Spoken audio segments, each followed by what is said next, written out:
took out the inside pane of glass, not needed. That's where it's leaking it was.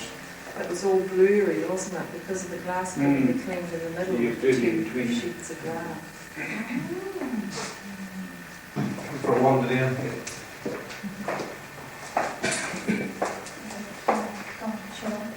Oh, you're waiting for Bil.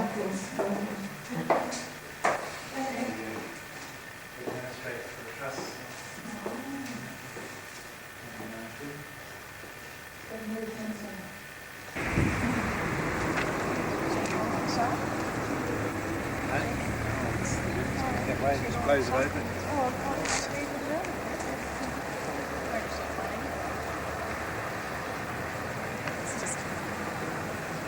Go on. Got a New Zealand flag next like yesterday.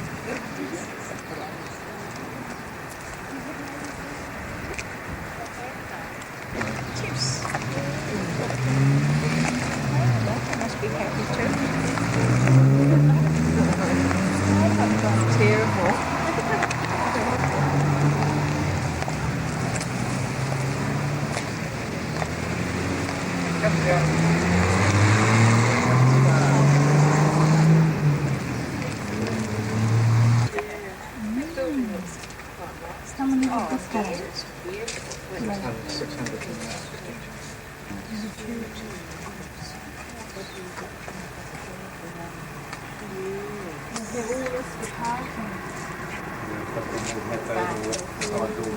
As well.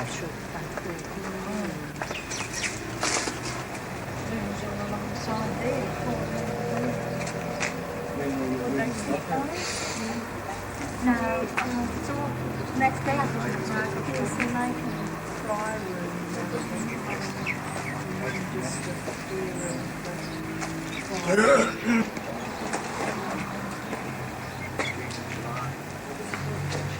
Come for a wander around the back.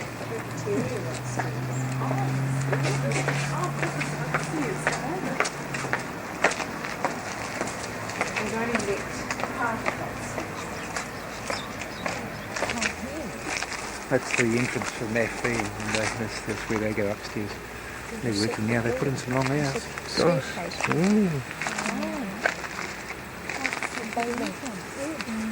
This building at the back is part of ours. And the boundary runs behind, about 6 feet behind that building, across to the bridge there. excellent property,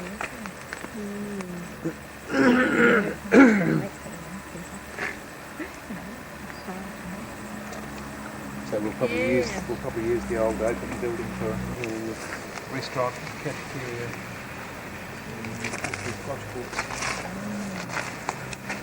such a lovely property.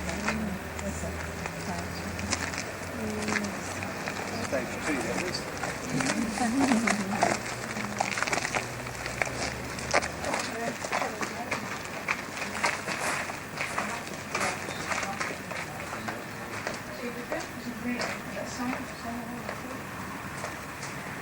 They're pretty pale blue.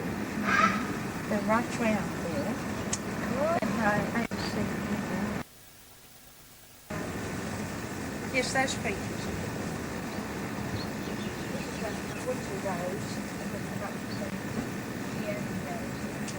All orange, lemon orange.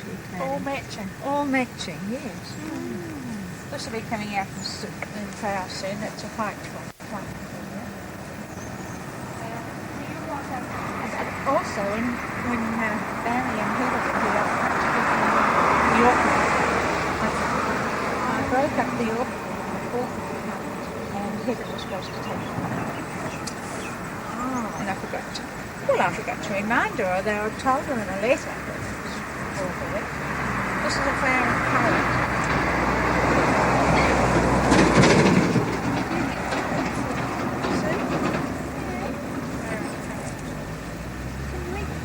Just in a little pottle, and they were selling cheap at $1.95. I've seen them, they come up with this is a red camellia. Oh, there's little bulbs too all round there. I've forgotten what sort they are. So there might be one coming up there. Oh, yes, see them? Oh, Yes, goodness. yes, they're coming up. Yes, already. Look, there's Yeah. another one. Oh, there's another one, yes. So there'll be quite a lot.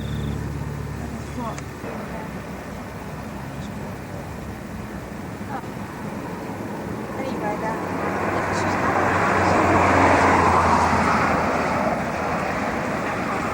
The other day had a huge flower. So it must be a shrub. It's out in the large flower. These have been found in a long time. There's buttercup trees in there somewhere. Mexican orange blossom. Oh, orange blossom, yes, I don't know whether it's red or not. We had it on the back door, right? What they use. It's red.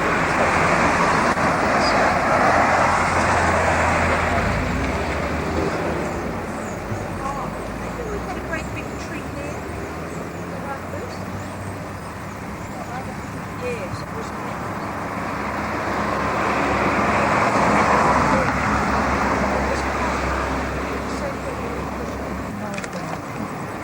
So that's why it didn't work. But that one looks quite good. It's been in quite a few months now. So, yeah. This plot was quite...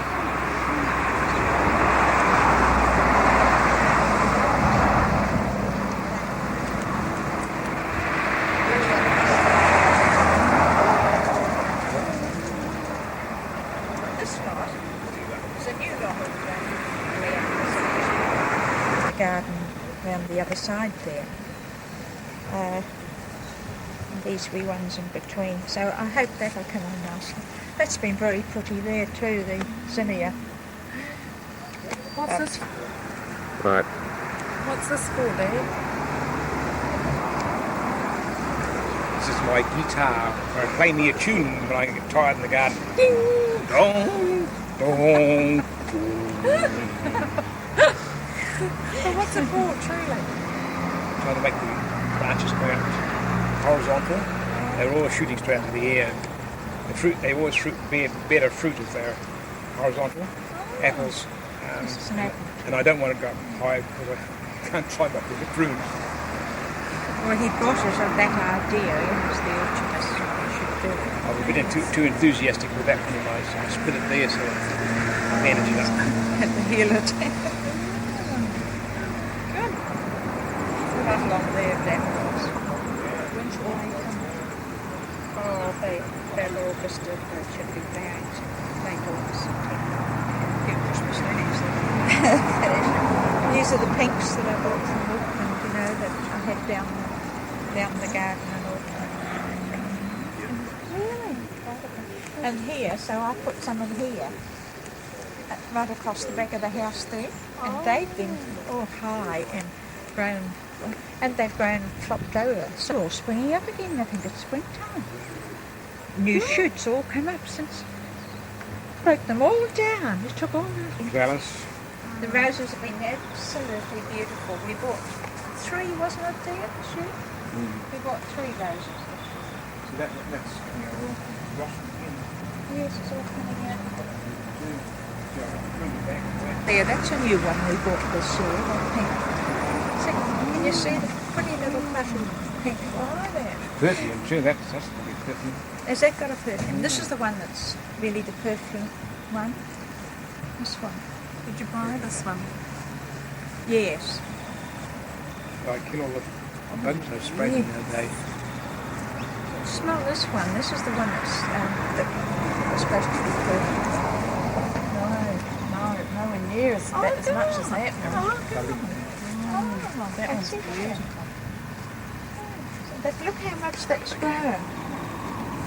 Then All this year. it's amazing, isn't it, Cheryl? All that has grown this year. Goodness. Then there's a tiny weeny rose.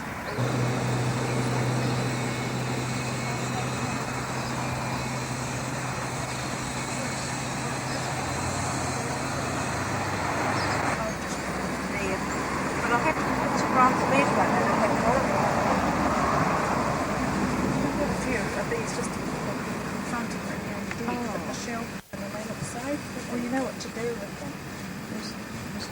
come on, you must just let them grow up. The weather goes on, these things will die. The cold and the frost will get them. Here are the orchids under here. We chopped it up. The orchid one that Mrs. Watchman left us. Chopped it. He broke that. We didn't think it would live. But look at it, it's come up lovely and fresh and good now. This one has looked sick for a time, but it looks as though it's green and coming up new there, doesn't it? But very shortly I'll have to take them inside to the conservatory. And that's another one, so I don't know. Are you interested in orchids at all? Oh, I don't know. Do you? What about you, do you? Orchids. We've never had any, but nice. Pretty orange colours they are. And one of them's got to go to header. Oh. So,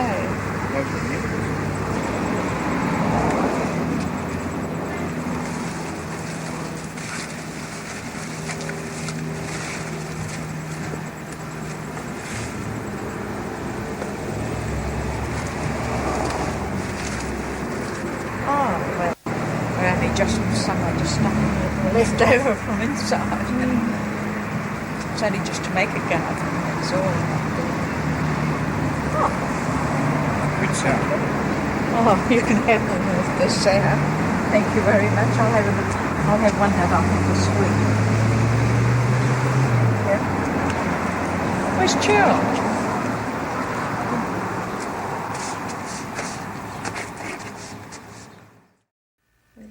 Q. Mum, can you remember what year you were born? Yes, it was in 1919. Q. When and where were you born? I was born in Christchurch in the year 1919 on February the 2nd. And I was the second daughter of Ethel Stevens, who became Mrs. Barr, and Benjamin John Barr. I was born in a suburb of Christchurch, and my father at that time owned 2 houses. I had a sister older than me and a brother younger at that stage. I can't remember how many years we lived in Christchurch, but we went on to Littleton after that, and by the time I was 2 years old, we moved to Taihake. Our days were very happy days. I was only 2 then, so I can't remember much about transport, excepting that railways had a big impression on my mind because my father being on the railway. We moved from there to Waititi Valley, Tikawiti, and that was onto a farm. And my impressions of the farm was that my mother was always fairly busy, as one would expect on a farm. And they were very happy days, although I was so young. But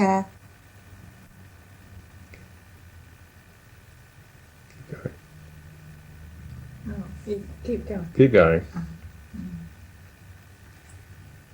One incident I remember on the farm, we had a big pond and it was under the fruit trees. And I don't remember that part of it, but my mother told me there was a great danger that as a little person I could go down to the pond and I could be drowned.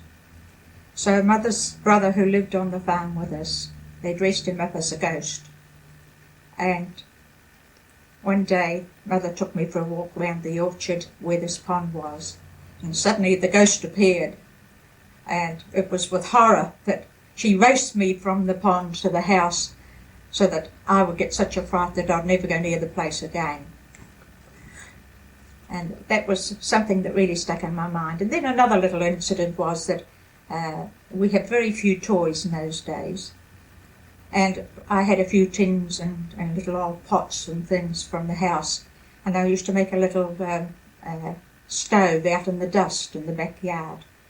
And that had a great impression on me because it really felt like home. And I think I always loved to make house and home all my life.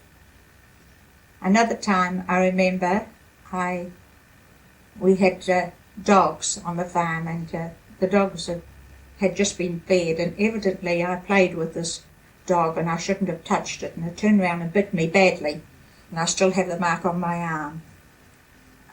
My uncle took the dog out and shot it. They say that once a dog tastes human blood, that it's not safe to be around humans. And then another impression on the farm was that when we went into town, of course, the horse had to be brought in, the harness and the buggy and everything that had to be attached to it. And it was great excitement to go into town, into Te Kuiti. But I was terribly fond of shoes, and my best shoes always disappeared when we came home from town, and they never came back again until it was time to go to town again. And where would they appear? In our time, we had telephones on the wall, and they were really old-fashioned ones, and they had a little shelf in the front of them. And my shoes, I don't know, they just disappeared out of the house, and when it was time to go out again, there they were sitting on the little shelf. They'd arrived, the fairies had taken them away. One other impression in that time was that my grandmother, who was also living with us, had a special little sewing set, and she was making me a doll, and she wanted some extra clothes to make the doll with. And evidently there'd been quite a little story about my mother's petticoat with a frill hanging down the bottom. It was a flounce on the end, and it was loose. And so my grandmother went up to her and she pulled this flounce, and away it went and spinned right round and took it off. And I screamed because I thought she'd ripped my mother's dress to pieces. Those are just little incidents of child life. The next day, I remember, we lived in Te Kuiti. We went into the township of Te Kuiti. We had lost mostly all our wealth on the farm, which was stayed there, and that was the end of that. But Father had enough money to bring us into a very comfortable home, and the people had gone to America to live. What street was it? That was Greenview Street in Te Kuiti, and it had two entrances. The house was up on a rise, and it had a beautiful orchard in the bottom part of it. And the top part was a street, and the bottom part was a street. We had lots of fruit trees, a very lovely patch of violets. We could sit in the middle of the patch on the hilltop and pick violets. They were very, very happy days there, because they were very memorable days as a child. And we also had a big summer house of passion fruit, and we used to sit on the top of the roof of the summer house and pick this passion fruit, especially when you came home from school hungry and tired, and sit up there and enjoy as many passion fruit as you'd like. How did you go to school? I didn't start school until I was 5, of course, but my brother and sister had a pony that came off the farm, and they used to go to school on this pony. Edna and Owen were their names, and Doodah was the name of the pony, a lovely little creature she was. But at that stage I wasn't old enough to go to school, but as the time went on, they disposed of the pony. So I had to walk, and it was 2 miles for me to walk to school. So we had to wear boots in those days, and our boots were lace-up boots. And I didn't like them. I hated these boots. So I didn't let on to Mother, but when the gutters were full, I used to walk along in the gutters and make sure I got them all soaked and I just loathed them. But 2 miles was a long way for a little girl to go to school. And I used to get extremely tired. But, well, although we had a lovely home, we had very little money. And I very seldom saw my mother out. And by that time, we had another baby in the house. There were 4 of us then. And on rare occasions, I'd see her out with the baby in the pram or later on in the pushchair. And it was the joy of my heart, especially when the school children had a march down the street and my mother was on the sidewalk with my little sister. I don't think I can remember much more about lots of little incidences. Of course, there are in a child's life. How did you wash your clothes in those days? I didn't know much about washing clothes, excepting that we had a big wash house and it was out from the back door and it had a great big copper, and we always had plenty of wood from the trees, and they'd light up, mother or father would light up the fire and boil up this copper and bubble the clothes for goodness knows how long, and they had 2 big wooden tubs. In those days they were all wood. By the way, wooden tubs had to be kept damp, because if they dried out they would crack and fall to pieces. So that's mother, when she was washing, the wash house was lovely and warm, and we used to love to play there and make it our playhouse as well. So father had plenty of vegetables in the garden, and we children used to go down and get carrots and apples and things and chop them up and play house in the wash house.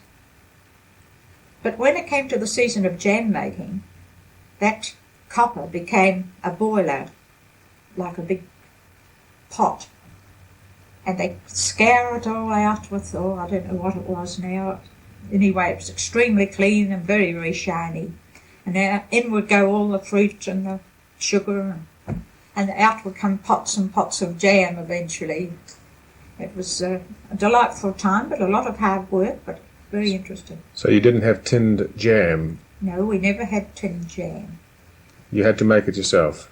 We always made our own jam, yes. And what about preserves? Yes, we had plenty of preserves, fruit trees, but of course they had the glass jars. You didn't have fridges or anything like that to put your fruit into. It all went into glass jars. A lot of time and work. Christmas time was a wonderful, exciting time, because then we had poultry, chicken, which of course we have become so used to, accustomed to these days, but in those days, well, chicken was only for Christmas. Our chicken that I can always remember were always chooks in the fowl house. Did you kill them? Quite a big fowl house. How many chooks did you have? Oh, we usually had about 3 dozen, something like that. 36 chooks? Yes, at least. Mm. And the egg nests were always handy because of the lay of the land. But I can remember one time I went out and there was a roofing iron on the top of it, and the iron slipped as I was taking it off, and it cut my hand round badly, and I still have the marks of it. And I was only about 7 or something in those days. Did you make butter? Yes, we had butter, and we had milk, rather, from a neighbour. My brother used to go over and milk the cow for the neighbour, and we were allowed a certain amount of milk out of that. So he always did the separating too. What is separating? A separator is a machine where you put all these pieces on, one on top of the other, and they have little funnels coming out of them, and out of one would come the skim milk, and out of it the other one would come the cream. And from the cream they would beat that up and turn it into butter. So you would have to make your own butter? We didn't have to, no, because the grocery store was about 2 miles down in the town, but homemade butter was always very acceptable, very much loved. Now, another thing I remember so much in those days, our butcher always called at the door. You didn't have to go down to the butcher. The butcher came to the gate in his cart, and he had a basket on his arm, and you choose what meat you wanted. And I remember Mother bought some meat once, and after the butcher had gone, she found had a lot of maggots in it. So the next time he came, she told him about this. She said, I couldn't use that meat, it was full of maggots. He said, I can't help that, lady. He said, I can't keep the flies off the meat. But he wouldn't give a refund or anything else. So. Well, how much did meat cost then? Oh, now that's something I wouldn't remember really. Can't remember what it was then because I was only about 7 or 8 in those days. Yes. Also, the baker used to come, and the baker would have lovely fresh bread, and he'd have lovely twisty curls on the top of it, and we children loved to see the baker. But also, the grocer used to come to the door, but he'd come 1 week, and he'd take your order, and I can remember him standing at the door and writing down, and Mother would be trying to think what else she wanted, and he'd have it all listed up in his mind, and he'd run through all the things that you can buy in the grocer's shop, and he'd list it down there. And the next week he came, he'd bring all your groceries. But it was most exciting because nearly always the grocer sent a bag of lollies, and that was free for the children.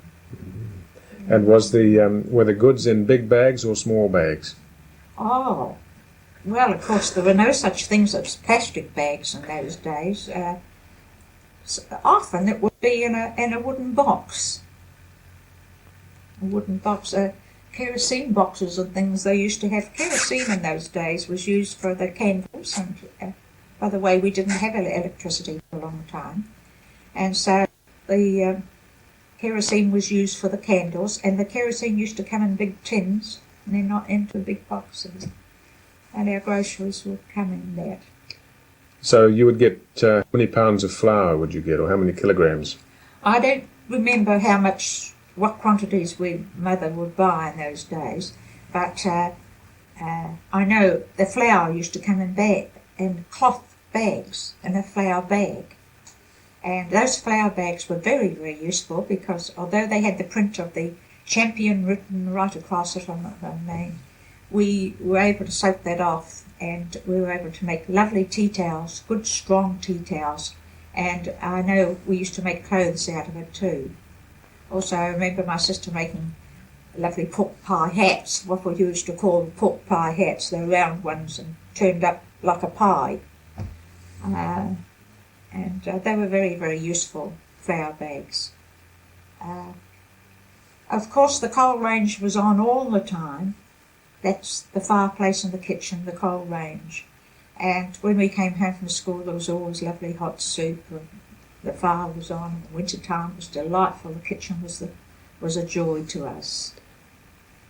We had a fairly big house. We had right through from one side of the house to the other. It was dining room one side and lounge the other. We had a beautiful oak table to play. What do we call it? I've forgotten the name of it. Something like billiards we used to play in those days on the table. And, that was most enjoyable too. I think in those days we had far more games at home and far more get-togethers than, and also we had time to talk to one another, and stories. The older children would read the younger ones stories, which they don't cope with these days. So did you have radio by then? No such thing was ever thought of radio in those days. But of course, you see, neither did we have electricity, so you wouldn't have radio.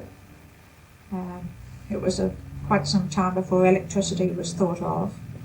So imagine if you were going to bed at night and you told as a child it was time to go to bed, you'd be very frightened to go up to the front part of the house. As I say, the front part, because all houses in those days were built with a kitchen at the back and the sitting room and mother's and father's room at the front of the house.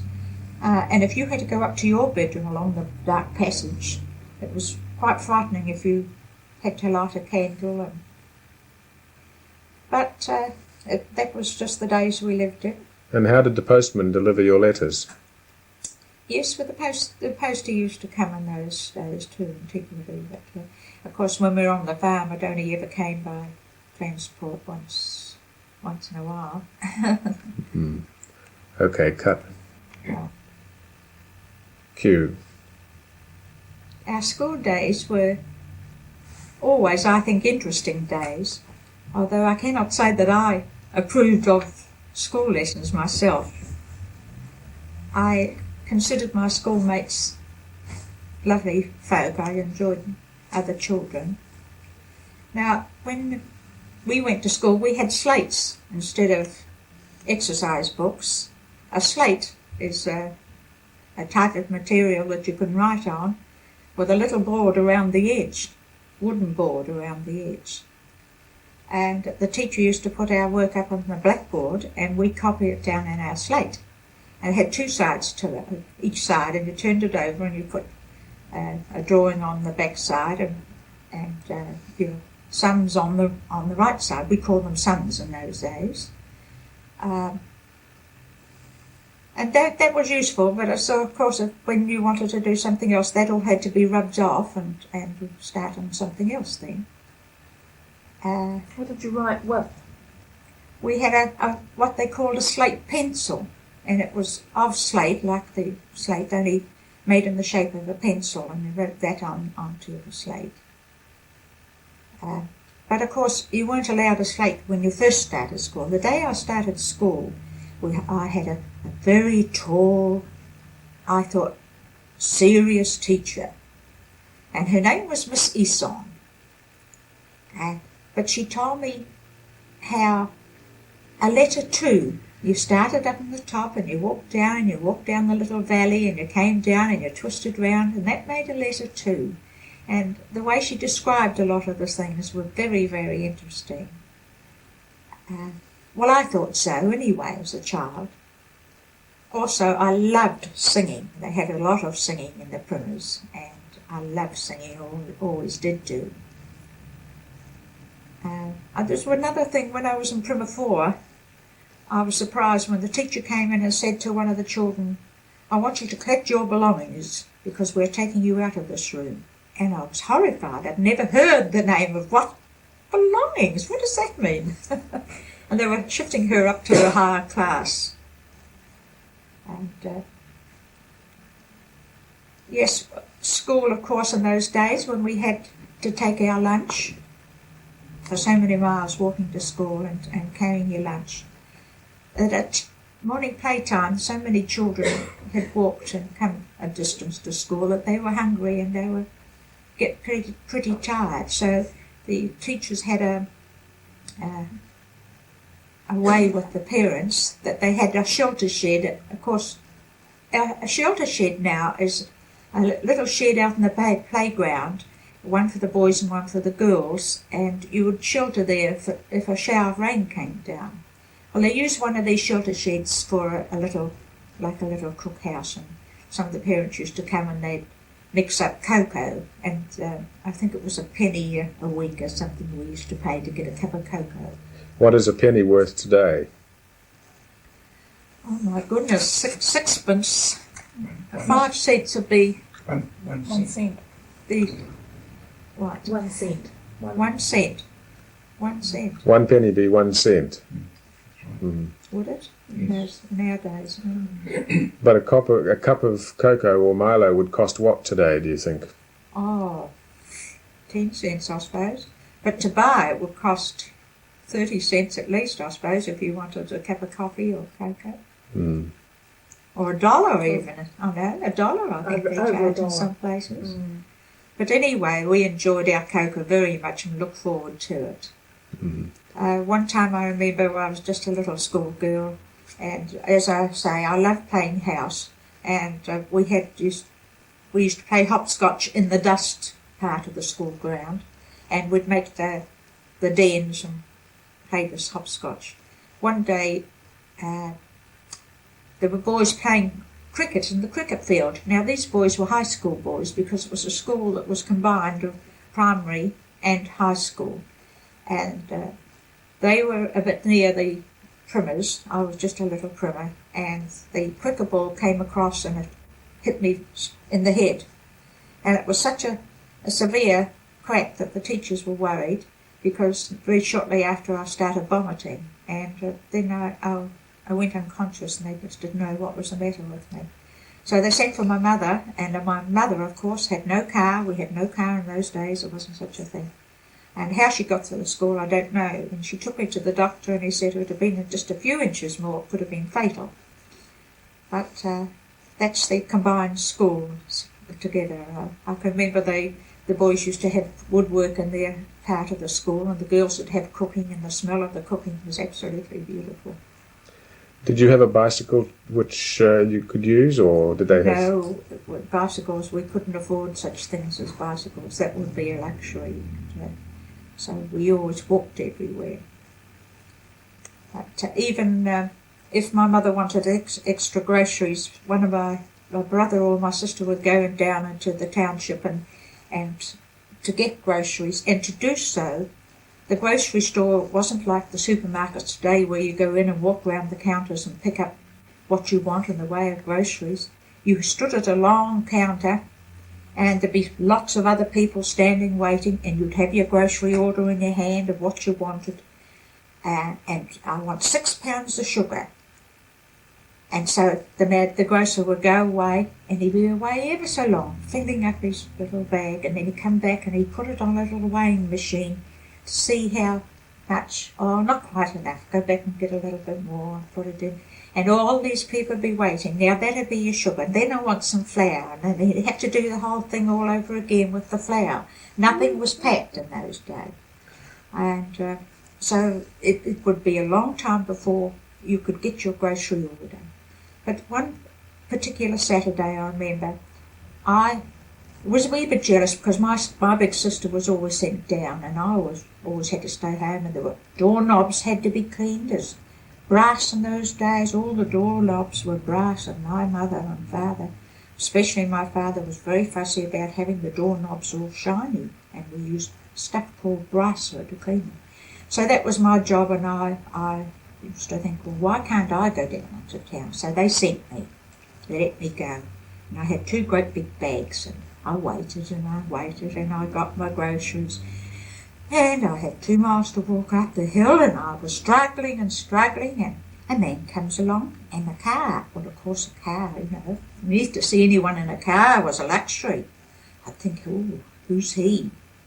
And he said, can I give you a lift, little girl?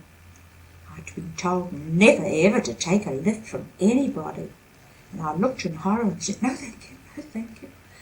And so I had to struggle the rest of the way up the hill with all those groceries, but I never went again. That was the end of my little trip.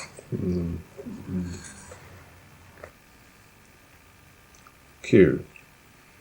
We left Tikawiti when I was 9 years old, and we came to Hamilton to live.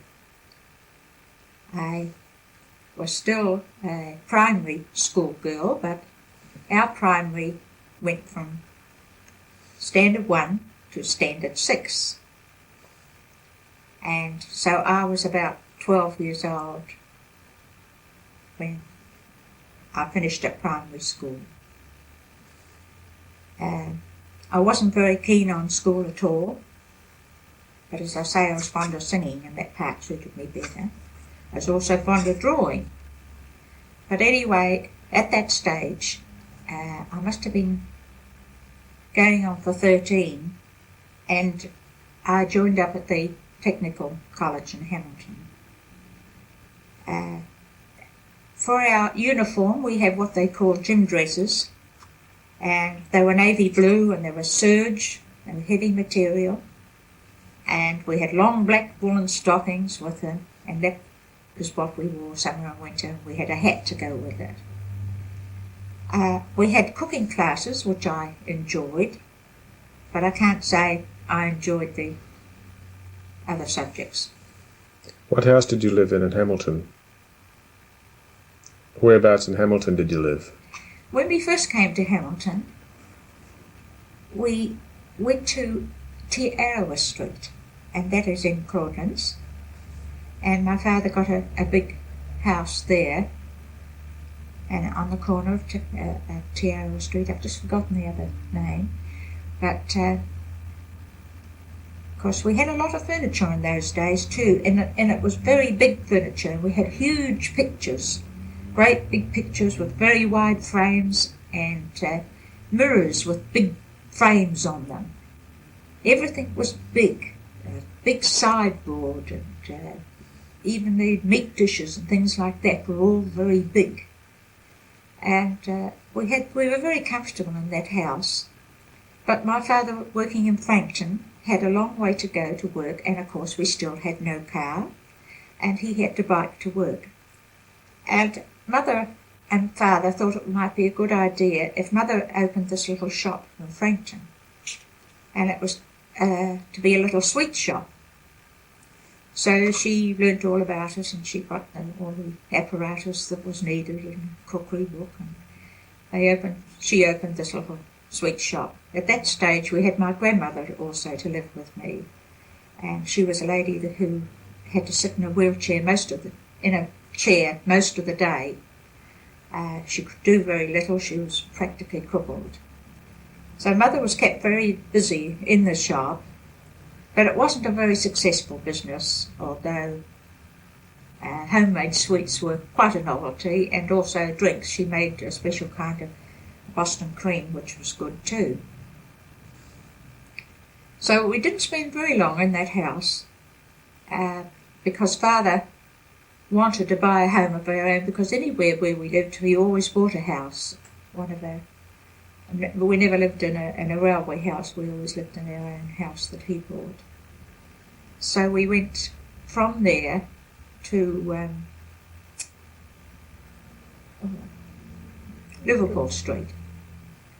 Liverpool Street was our standard family home for many years, and it's a very comfortable home with a big dining room, a big lounge, and 3 large bedrooms, four bedrooms, lovely veranda and nice garden. And that was our family home for many years, excepting for the time when my father was transferred again to the South Island. We just let the house to tenants. We came back to that house after being in the South Island, and it was from there that I married, and so it was the family home for a long time. Mm-hmm. What was Hamilton like then? Was it big or small? Hamilton was such a small place that our house was nearly on the main street now, but we were almost in the back blocks compared to the township. At the back of our place, there was a big section, great big section, empty section, and we could look at least a block up the street with no building there. So I used to, by this stage I was 9 years old, and my father had bought me a second-hand bike, and I was very happy with that, to have a bike. And I got on the bike and I didn't know how to get off again. And it was just round the corner on the main street, and away I started on the footpath, and I kept on going. I knew my mother and father were walking behind me, but I kept on this bike and I kept on going, and I couldn't get off, and went right up the whole length of Victoria Street in Hamilton on the footpath. Well, imagine going on the footpath. If that happened today, you'd soon have the police after you riding on the footpath. But, of course, there was hardly anyone about, and, it was good.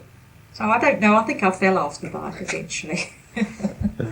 What did they mow the lawns with in those days?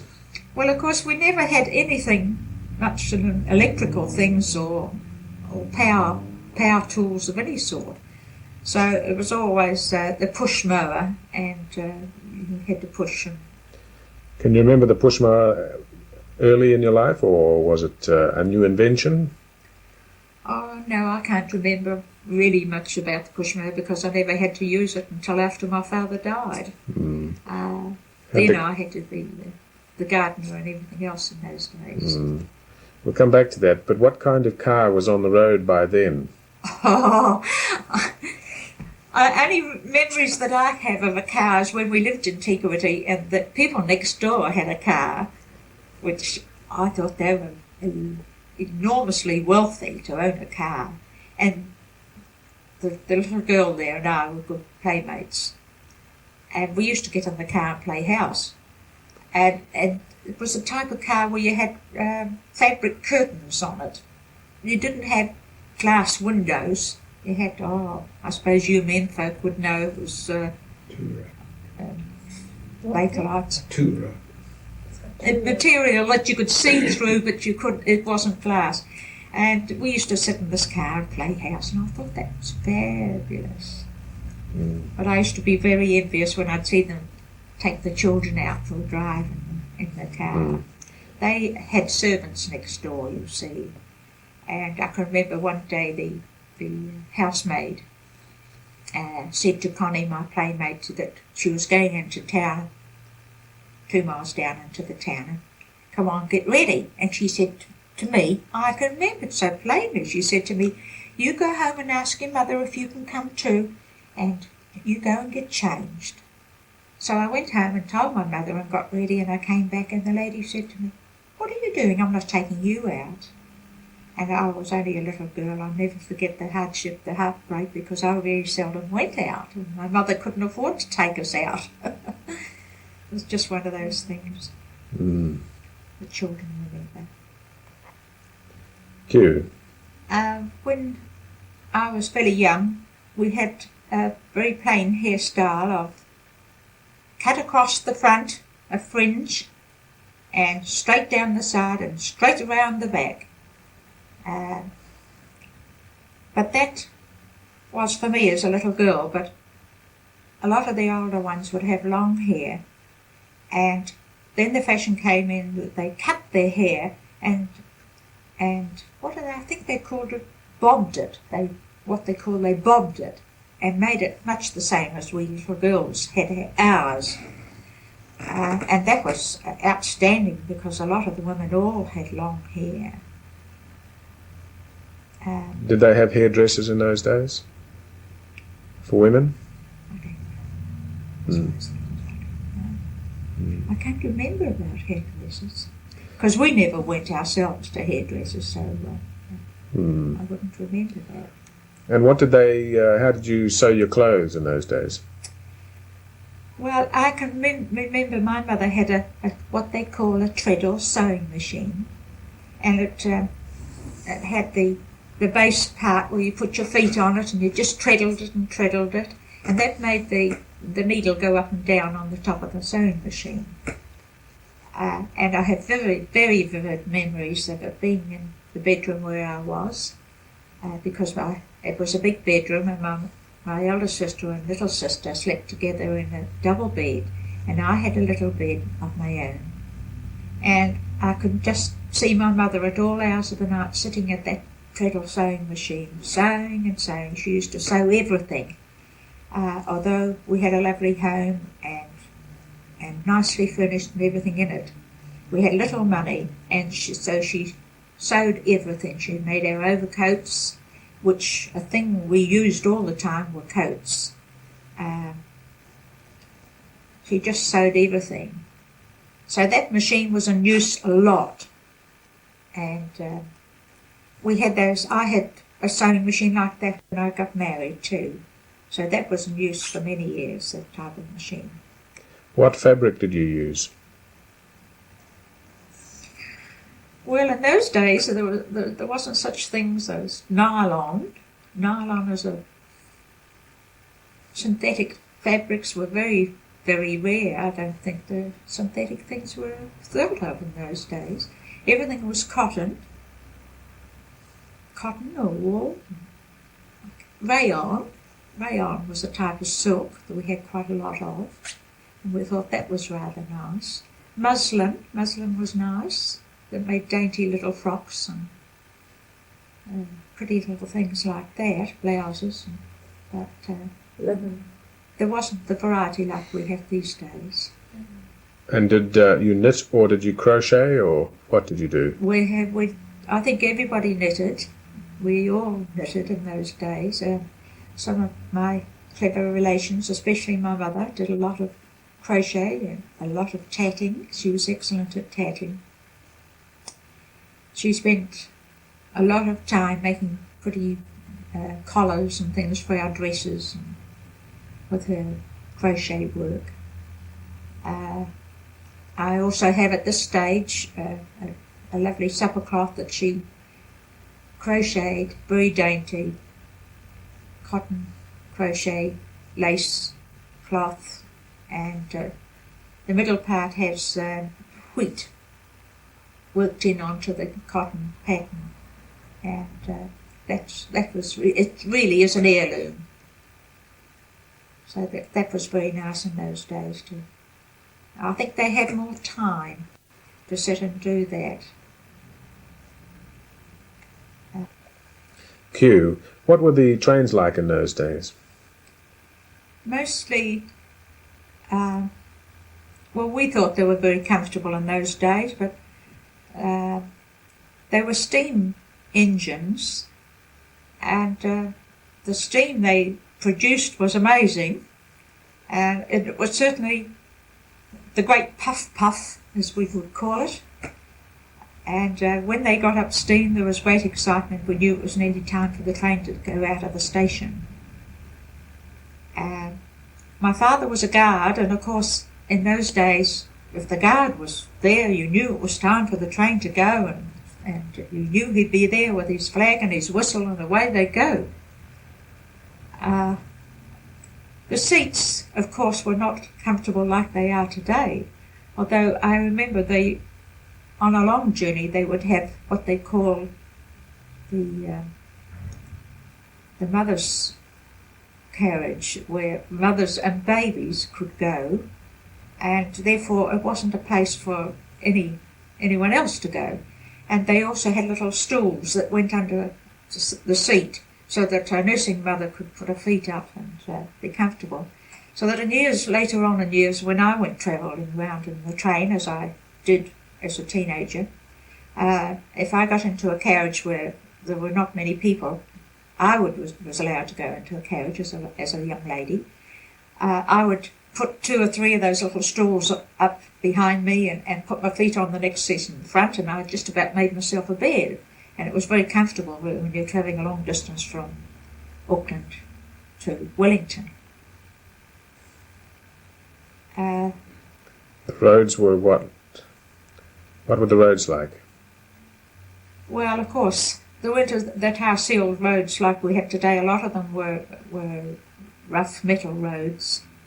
And not having a car, I don't know so much what it would be like travelling like that, because my days were always, anywhere I went, I seemed to be on the train. But I guess as motorists it wouldn't be as comfortable as it is today. When did you start work?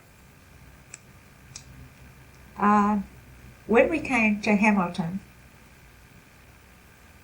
it was,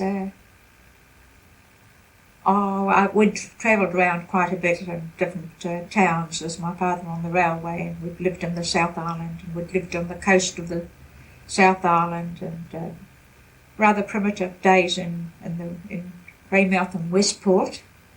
And when we came up to Hamilton again, Depression days had been over, and things were getting a wee bit more plentiful.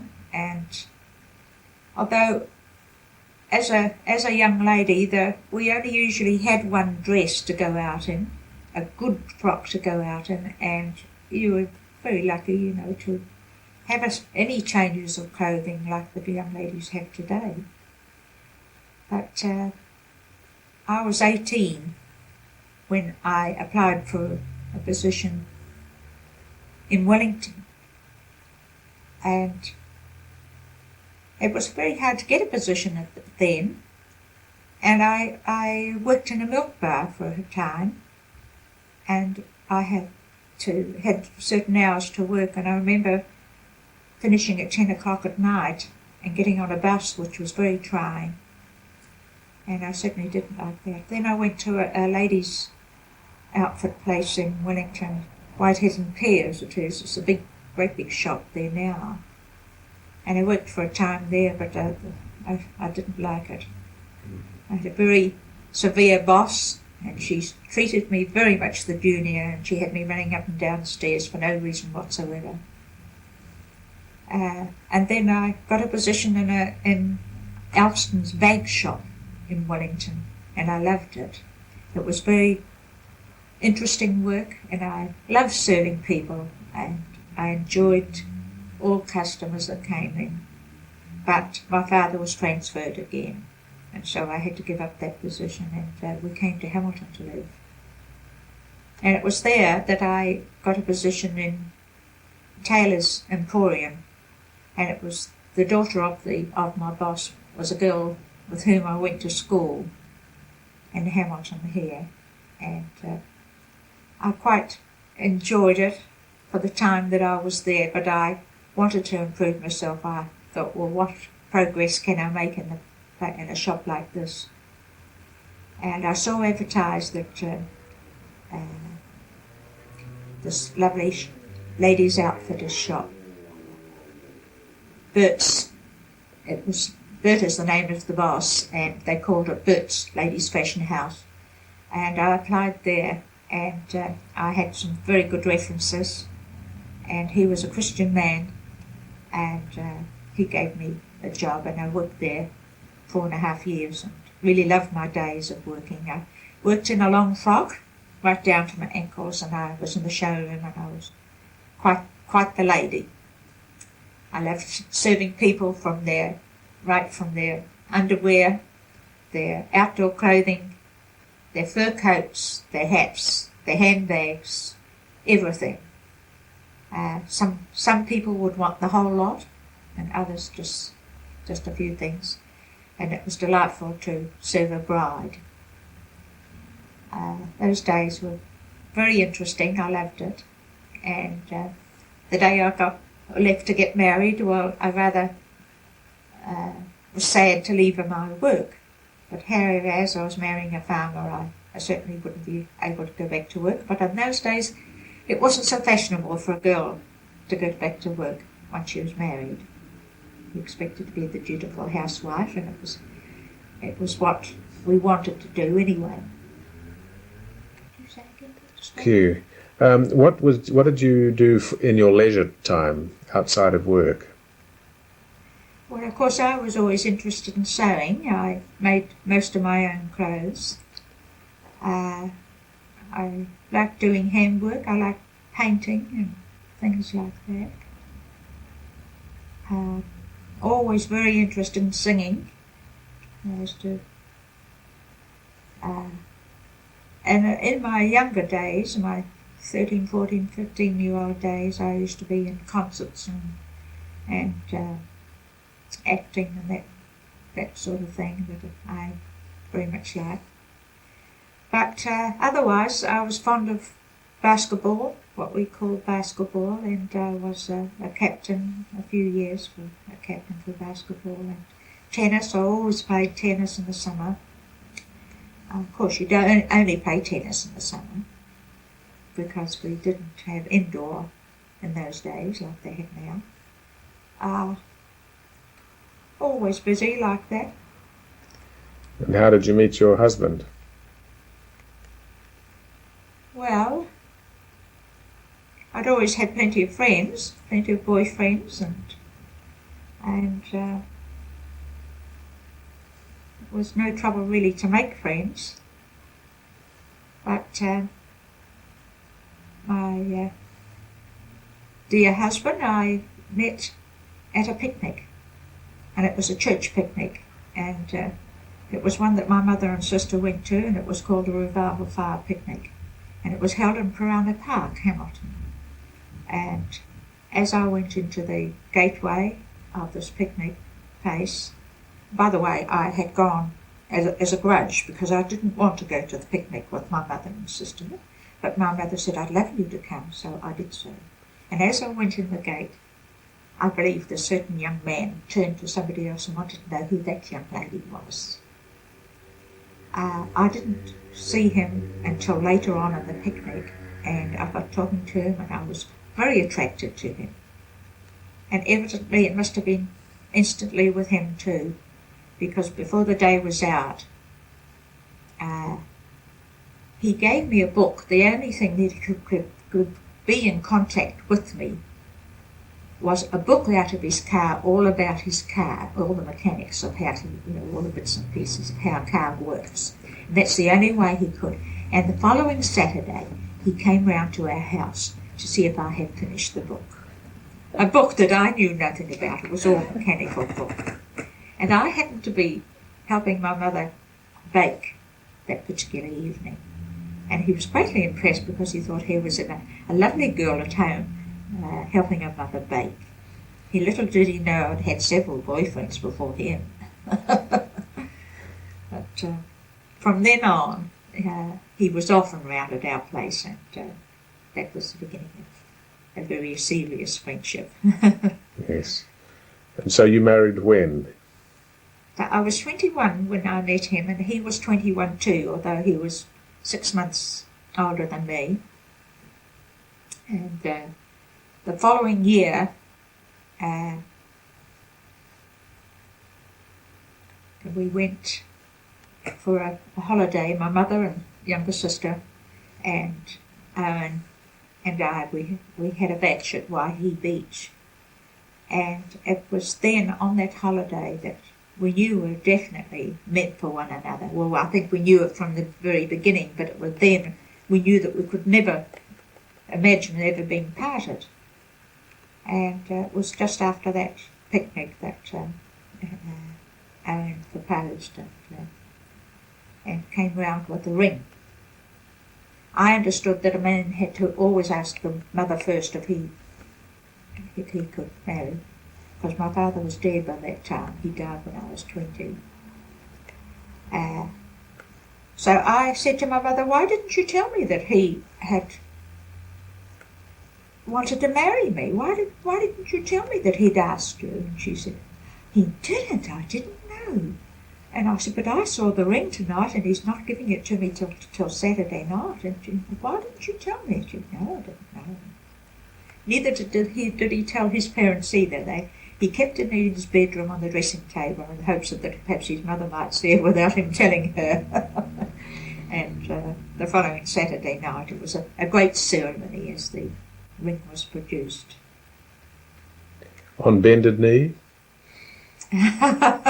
Just about in the bath, because my elder sister had, she and her husband had just been granted a state house, and during the evening Owen and I had to go and help them take some furniture, bits and pieces round to the new house before they finally moved in.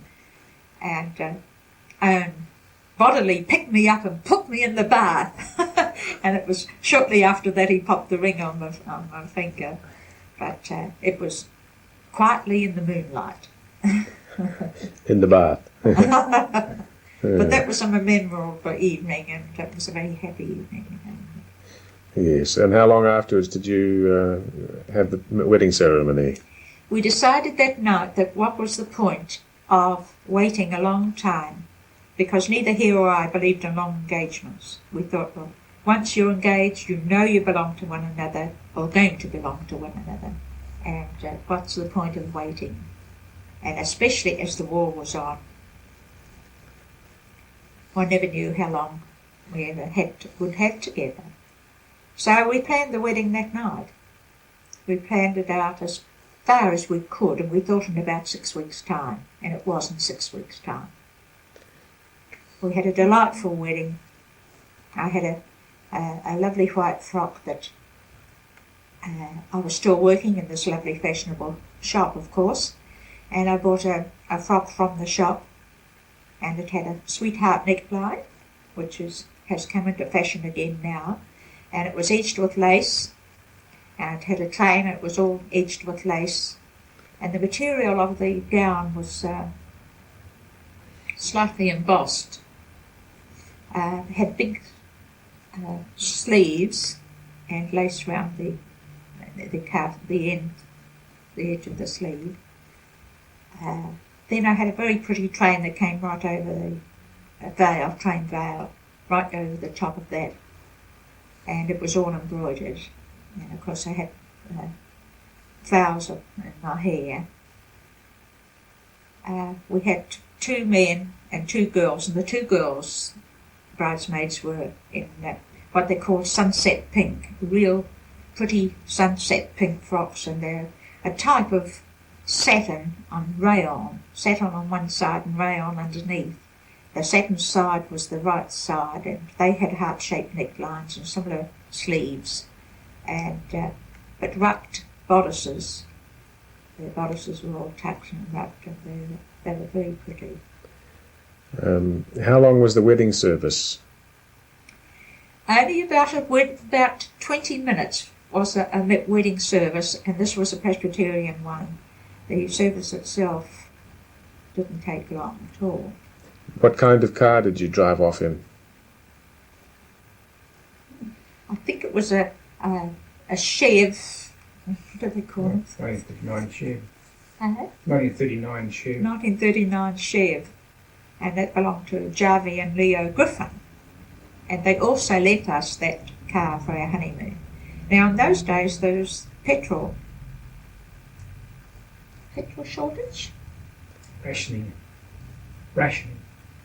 Petrol rationing. Rationing. Mm. Petrol rationing. And somehow or other we got away anyway on our honeymoon in this, and we went to Waikiri Moana, is it? Waikiri Moana, and we also went on to New Plymouth by a back road. And in those days, that back road was so disgusting. I don't think I've ever been on it since, and I don't know whether anybody else has, it seems. But there was grass right down the middle of the road, and the drop over the side was terrible. We were making a shortcut to get to New Plymouth, and we wanted to be there for the evening, instead of having to camp on the road or anywhere. And when we arrived there, we went straight to the railway station to park the car there, and we looked around the township. And when we got back, we couldn't get into the car. We'd locked the key in. And it was past, the shops were closed, and we didn't know what we were going to do. I don't know, I think I stood around and waited, and no one went to a garage, and eventually we got into the car, because it had all our belongings in it, and we also slept in it. It was such a big car. It had all our bedding and everything in it. However, that was just an experience of unbelievable. And the wedding breakfast, was that, how many tier cake did you have? We had a very lovely cake, 3-tier cake, which I kept the top tier for many years, and I even kept some of the icing off it, even after Owen was killed, after the war. Some of the icing I kept in a jar for many years. But we had 80 guests, and that was quite a number for those days, and a very lovely wedding breakfast. We had almost all, well, it seemed all day to me. I know in the morning when we got up, my mother was making sausage rolls for that, because she did the catering, or supplied all the food for the catering, and it was held in the YMCA hall, and all the tables were set, and I think my married sister and brother, I think they all helped with the setting of the tables. There was plenty of food. Owen, being a farmer, they supplied the milk and the cream, and Mother had sponges galore, cream sponges. It was a really beautiful wedding breakfast. But that wasn't all. Most of the people from the Revival Fire Mission, well, they were all invited to come for the evening at night. And we had a dance party evening at night in the hall. And I remember the magistrate's wife, she did all the arranging of the games and the dancing and whatnot. But of course the exciting part was when we left, and all the streamers and tins and old shoes and everything tied to the car. And that was quite exciting. I even tied one of my future sister-in-law's old petticoats to the car to drag along behind. Q. So now I was Mrs. Margery McConnell, or Mrs. Owen McConnell, and a very happy honeymoon we had. From there we went out to live on the farm, and the farm was Owen's parents' farm. And whereabouts was that? they lived at Rotatuna, which is just out of Hamilton. In what year was that? In what year? It was 1940, and we were married May the 10th. And so we set up house there, and he was a very busy farmer, milking. They had 62 acres anyway, and there was quite a lot to do on the farm. That was quite a happy time, because I would go down to the farm and help cut down blackberries and things like that, and make fires, and I found that quite interesting. And at times I used to help with the milking, and I remember one time they were haymaking, and I milked the cows on my own, so that was quite a record for me. But a year later, just exactly a year later, I was in the nursing home with Barry, and that was quite an exciting time, excepting that it came Mother's Day the very next day, the 10th of May, and Owen came in to see me, and he took a $1 note to give the nurse for the baby to take to me from Mummy, for Mother's Day. And he was going to church, and he just rushed in the door and rushed out again, and that was all he saw of Owen and I, Barry and I saw of his baby and I, because one of the nurses got meningitis, and they closed the whole home down, and we were not allowed out, and nobody was allowed in. So I was quite a walking person by the time we were allowed out of the nursing home. But of course in those days, nursing homes were quite different from what they are now, because we were never allowed out of bed until about the 9th day. You weren't allowed to put your feet onto the floor even. If they came to make your bed, you climbed from one end to the other. So that you were really weak after being in bed so long, and it was an illness, and you were not really very strong when you came out of the nursing home. Not like they are today with their babies. They're home and well and strong in no time. So that was Barry, and he was a delightful baby, and we loved him very dearly. But it wasn't very long afterwards Owen was called into the army, and he went to Hopper Camp in Hamilton here. And I went to live with Mother in Hamilton. Shifted my belongings from the farm, which were very few. I had very few belongings, and I lived with my sister Edna for a time until Mother could. We had room with Mother, and I used to go out to the camp to see Owen with Barry in the pram, and of course I had no car and went by bus, and that happened for about 3 months. But in the meantime, Owen applied for the Air Force, where he wanted to be really, rather than in the army, because they said that in those days there was they were very short of Air Force men, and they were very much needed. So he fortunately got into the Air Force, and it wasn't long afterwards that he was transferred to Christchurch. So I went too, and I stayed with a cousin of mine who had a flat, and she and I shared her flat because her husband was in the army. And when her husband came home from the army, they would have the double bed, and when my husband came home from the Air Force, we would have the double bed. And so he did his training there, and I used to watch the little planes, the little tiger moths they were, coming over, and I'd say to Barry, "There's your daddy up there, dear." But of course he was just a wee boy in the pram, and they were depressing days, but it was lovely when the times that he could come home. Eventually my cousin needed the flat herself because she was expecting a baby, and I got a flat on my own, and it was very, very lonely days for me because the infantile paralysis came, and we were not allowed out with children, and me living on my own, I had nobody to look after my baby, so that if I had to go to the shop, so I had to leave my baby outside in the pram, and that was the way we had to be. And so the time went on, and next thing Owen was transferred to Tauranga, and I went to Tauranga too with him. By this time, we were expecting another baby, and that was our baby Cheryl, who turned out to be a daughter after her father went to England. And he had done his training in Tauranga and was transferred overseas, and that was a very depressing, very unhappy time, and days that are not worth repeating because they were heartbreaking days. And so we went home, of course, to Mother and stayed there with her.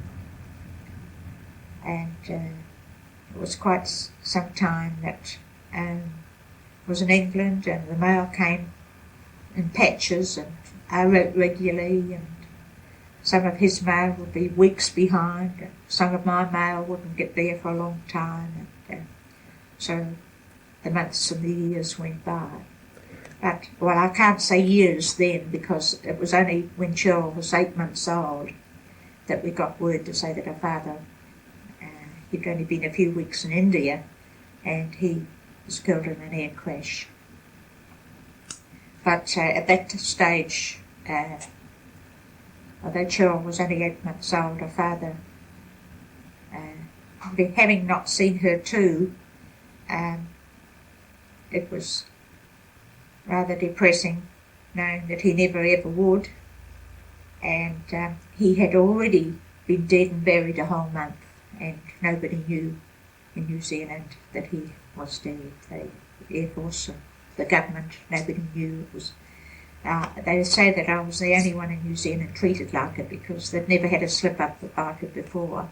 And even when they sent to India to find out if it was true, the letter that I had received from the post from an officer off the field in India, just saying they regretted that my husband had been killed. When they left, when my father-in-law sent to Wellington to find out if that was so, they said no such thing. So we had to wait a whole weekend, and when the news came, they said yes, it was definitely true that he had been killed in India. So I still lived on with Mother in her house for a time. It was very heartbreaking because the two little children needed a lot of care and attention, and I had very few possessions and very, very little money. And it was only later, as I applied for a state house, that I got a little state house of my own. Did they have social security then? Yes, social security. I got what they called a war pension, and that was equal to a widow's pension, which they gave to women of widows. Had electricity come in by then? Well, electricity came in many, many years before that. Can you recall what year? Oh, no, I can't tell you what year it was that came in. But so, right. Q. I had a lovely little state house, very comfortable, and I really enjoyed living there.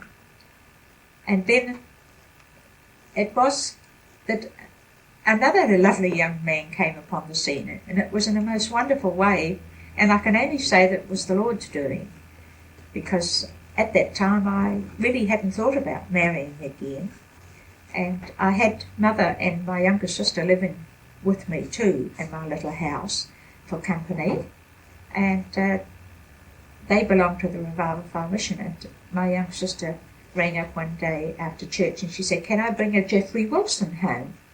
Well, I remember a Geoffrey Wilson, I being introduced to this young man when my young husband and I, my husband Owen, when he and I were at a church service, and we came out and there was this Geoffrey Wilson in an army uniform, and Owen introduced me to him, and I just briefly remembered that.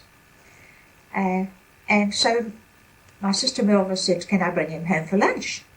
So I also had my in-laws coming for lunch too, so they all came, and here was this lovely tall young man came into the house, and I thought, oh, isn't this lovely for my young sister? Never dreaming that he would be interested in me, and yet he knew from the Lord himself that this was the young lady that he was going to marry. And that, I think, was the most wonderful thing in my life, to think that the Lord should bring us together like that, and that we would be future life partners. So that it's only the Lord can do these things. Before we come on to the children, can you just say a little about your own father dying way back? Oh, yes. Yes, well, my father died pretty suddenly. He'd never been a sick man, but he got pleurisy, and he went back to work too soon, and he got very ill. But he was really better, and the doctor was to come that day. The doctor said he was going to tell him to get up, but anyway, he died. And it was also devastating. I'd never ever seen a dead person in my life before, and I'd never really known anybody dead who had a death in their family. And because he died so suddenly, I was shocked, so much so that the neighbours had to really bring me to make me realise that it was my mother that was more important than not me. And I was only 20 years of age, and that was the most devastating time of my life, to lose him so suddenly. A father who's always been a good man, a good father to us, one we loved dearly. But he was only 53 when he died, and his name was Benjamin John Barr. All right, you were married to Geoff, and where did you honeymoon after that one? Yes, it wasn't very much longer that Geoffrey Wilson took me out to his father's place for afternoon tea, and I said, well, goodness me, why is he taking me and the children? He said, and the children, out to afternoon tea when my younger sister Melba was there. And it suddenly dawned on me, because he said, no, I just want to take you and the children. And it wasn't very much longer that I found out that I was the most important person in his life. And before the year was out, he was working, and he wanted to take his holidays at Christmas, and he said, can we be married at Christmas? So we had a very short time, 6 months I think we went together, and so we were engaged in October, and we were married in December the 22nd, and that was the year 1945, Christmas 1945. And we had a delightful honeymoon in the North Island of New Zealand. Good. And how many children did you have to Geoff? Well, we had a delightful little baby boy, and his name is Trevor, and his second name is Lewis, after his grandfather, Trevor Lewis Wilson. And 4 years later we had a daughter, Joy. And that completed our family, because to my pleasure I had a girl and a boy and a girl, and a boy and a girl from each husband. And I must say that our children, my two elder children, have never known any other daddy. And Geoffrey Lewis Wilson has been a real good father and a loving father, and brought them up extremely well. And I've been a very happy person all my life, and been wonderfully blessed with 2 good husbands, 4 lovely children, and what else could one expect from the Lord? And a whole lot of grandchildren. Yeah. So we went on from there, of course, and our children married one after the other, and the first one had 2 children, and Barry had 2 children, and the next one had 5 children, twins amongst them, and then the next one had 3 children, and the younger one has 2 children. And so we have ended up with 12 children, and wonderfully 6 girls and 6 boys. So I think that's rather lovely. apart from that, we have 4 delightful sons-in-law, and it's not everybody that can be proud of being able to say that they're proud of their sons-in-law. 2 sons-in-law and 2 daughters-in-law.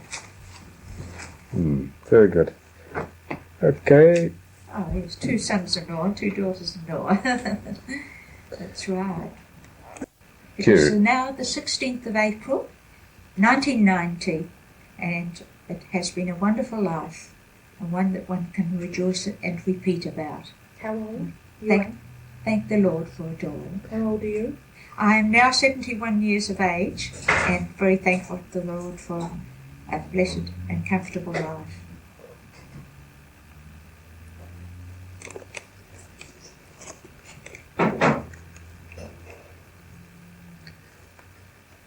Can you change your hands around and clasp them? That's right. Bring them together again.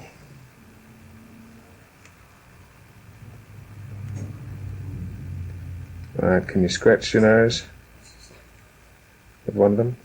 Can you Go right there for them. bring it down again?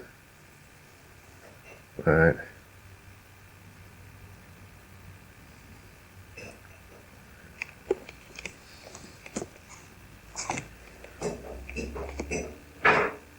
Just the cutaways. You just move a little. Just move around a little. Sort of move your body under the like this.